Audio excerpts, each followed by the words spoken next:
শুভ সকাল সবাইকে। যদিও রৌদ্রের তাপমাত্রা সকাল বোঝা মুশকিল, কারণ দুবাই সকালবেলায় সূর্যের প্রখর তাপ থাকে। আজকে অফিসে আসার সময় মেট্রোতে আসি প্রতিদিন। আজকে আসার সময় একটা ঘটনা চোখে পড়লো।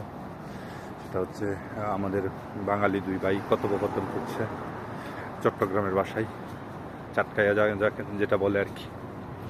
তা ওনাদের কথোপকথনের বিষয়টা হচ্ছে একজনে টাকা পায়, আরেকজন আপনার দেনাদার পাওনাদার আর কি। যিনি টাকা পায় উনি 2 বছর হয়ে গেছে প্রায় টাকা পায় ওনার কাছে, তারপরে উনি আর টাকা উদ্ধার করতে পারতেছে না।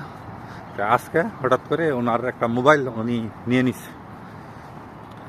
এটার জন্য প্রায় 10-15 মিনিটের মতো ওনারা বিভিন্ন কথাবার্তা বলতেছিল। তা উনি আর মোবাইলটা দেয় নাই, যে টাকা দিয়ে মোবাইলটা নিয়ে যায়। এই হচ্ছে ভিন্ন দেশে আমাদের বাংলাদেশের অবস্থান আর কি।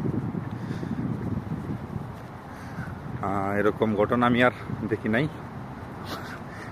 মানে টাকা দিয়া টাকা পয়সার লেনদেনে এরকম হয়েছে।